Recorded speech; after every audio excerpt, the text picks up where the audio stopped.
Doctor, depression वाले patient से क्या तकलीफ है? लेडी पेशेंट, सर, दिमाग में बहुत उल्टे पुल्टे विचार आते हैं, रुकते ही नहीं। डॉक्टर, कैसे विचार आते हैं? लेडी पेशेंट, जैसे अब मैं यहाँ आई हूँ तो आपके ओपीडी में एक भी पेशेंट नहीं था, तो मैं सोचने लगी कि डॉक्टर साहब के पास कोई भी पेशेंट नहीं है, इनकी कमाई कैसे होगी, घर कैसे चलेगा, इतना पैसा डाला पढ़ाई में, अब क्या करेंगे? हॉस्पिटल बनाने में भी बहुत पैसा लगाया होगा, अब लोन कैसे चुकाएंगे? कहीं किसानों के माफिक लटक तो नहीं जाएंगे एक दिन? ऐसे कुछ भी विचार आते रहते हैं डॉक्टर साहब। अब डॉक्टर भी डिप्रेशन में है। Oh, no.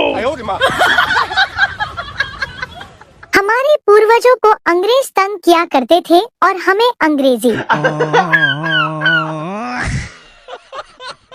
लड़की, मैं तुम्हारे प्यार में लुट गई, बदनाम हो गई, बर्बाद हो गई। लड़का, मैं तुम्हारे प्यार में कौन सा आईएएस बन गया, समोसे ही तो बेच रहा हूँ।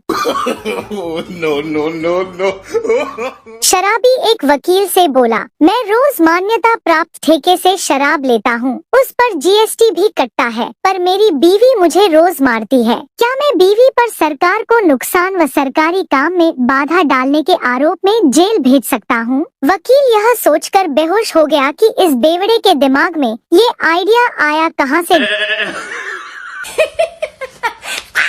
कॉलेज में एक खूबसूरत लड़की एक युवक के पास आई और बोली, हाय लैम अंजलि, एक सेंट या आर्ट्स और आप? युवक गर्व से मुस्कुराते हुए, मैं अपने बेटे की फीस जमा करने आया हूँ। मोरल, सिर्फ माँ ही संतूर से नहीं नहाती।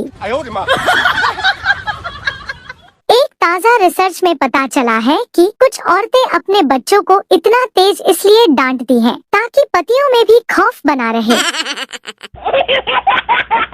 कभी किसी की हाय नहीं लेनी चाहिए। सुबह सुबह पड़ोसन हाय बोल रही थी, मैंने ले ली और बीबी ने देख लिया, 3 दिन से बाहर ही खा रहा हूँ। विवाहित महिलाओं द्वारा बोला जाने वाला सबसे बड़ा झूठ, इनसे पूछना पड़ेगा। और विवाहित पुरुषों द्वारा बोला जाने वाला सबसे बड़ा झूठ, उससे क्या पूछना।